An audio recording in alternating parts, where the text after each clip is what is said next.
Ada yang mau ditanyakan? Silakan Pak Menteri. Prof.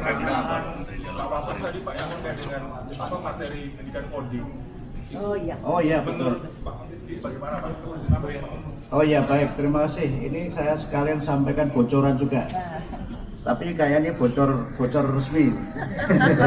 Bukan bocor halus atau info lain. Jadi waktu kami bertemu dengan Bapak Wakil Presiden, memang beliau menyampaikan pentingnya coding ini diajarkan.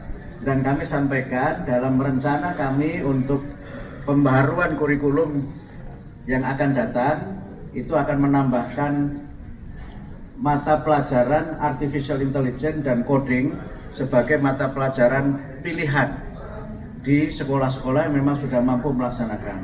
Kenapa pilihan? Karena memang itu membutuhkan alat-alat yang canggih, sarana internet yang juga harus bagus, dan belum seluruh sekolah kita ini memiliki sarana itu. Sehingga nanti sifatnya masih pilihan, dan mudah-mudahan ini bisa menjawab program dari Pak Presiden juga tentang digitalisasi sebagai upaya kita untuk meningkatkan kualitas pendidikan dan menyiapkan generasi kita ini untuk lebih bisa bersaing di dunia global dengan terutama dua kemampuan ini. Selain yang lainnya tentu saja adalah Artificial Intelligence dan Coding. Prof, tadi sempat disinggung tentang Undang-Undang Perlindungan Guru oleh Pak Wapres. Tanggapannya seperti apa? Mungkin dari DPR juga akan mendapatkan. Ya, yang jelas begini, nanti lengkapnya oleh Ibu Hetifah, Ketua Komisi 10. Di Undang-Undang Guru dan Dosen pasal 39 itu sebenarnya sudah ada penjelasan, kalau tidak salah ada 6 ayat yang menjelaskan tentang bagaimana perlindungan guru baik dalam mereka bekerja, kemudian terkait dengan profesinya, keamanannya dan sebagainya. Dan sudah ada turunan lagi aturan yang lain, mungkin nanti Bu Dirjen silakan disampaikan. Tetapi kalau memang dirasa masih perlu, nah mungkin nanti silakan Ibu Ketua Komisi 10 menyampaikan, ditambah nanti oleh Ibu Dirjen.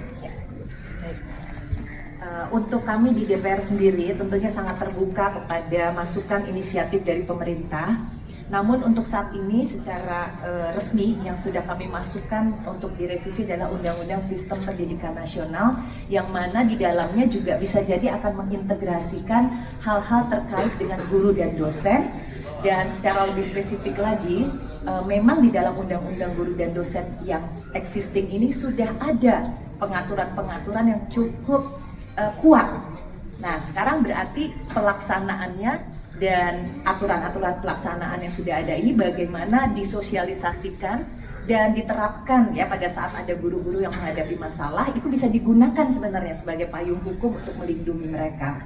Seperti itu. Jadi kami siap saja Pak nanti. Baik, menambahkan tadi Pak Menteri dan Bu Hetifah sudah menjelaskan ya dari Undang-Undang Guru Dosen. Boleh agak menambah ya, gitu ya, berarti atau gini aja. Ya. Jadi dari Undang-Undang Guru Dosen sudah ada, kemudian turunan Permendikbudnya juga sudah ada. Lalu di Permendikbud itu sudah ada amanat petunjuk teknisnya, juga sudah disiapkan juknisnya. Hanya tinggal masalah implementasi. Nanti kami akan memperkuat lagi sosialisasi dalam tahap implementasi dari bidang guru dan tenaga kependidikan. Terima kasih. Pak, terkait dengan renovasi sekolah, rapat terakhir di DPR kan komisi meminta untuk berkoordinasi dengan PUPR dan Bapak meminta solusi yang moderat kepada Wapres. Sejauh ini gimana Pak? Sudah ada solusinya? Saya berencana bertemu dengan Pak Menteri Pekerjaan Umum, karena sekarang PR-nya sudah pindah ke tempat lain dan anak sekolah sudah banyak PR juga kan. Jadi kami sudah bicara dengan Pak Menteri Pekerjaan Umum di waktu ketemu di Sentul, dan sedang diatur waktu untuk duduk bersama bagaimana agar mekanisme pelaksanaan rehab sekolah itu dapat kita cari jalan keluar yang memungkinkan untuk, tadi Pak Wakil Presiden menyampaikan, pelaksanaannya bisa tepat sasaran dan juga dapat dipenuhi dalam waktu yang tidak terlalu lama. Karena itu juga termasuk program prioritas dari Bapak Presiden.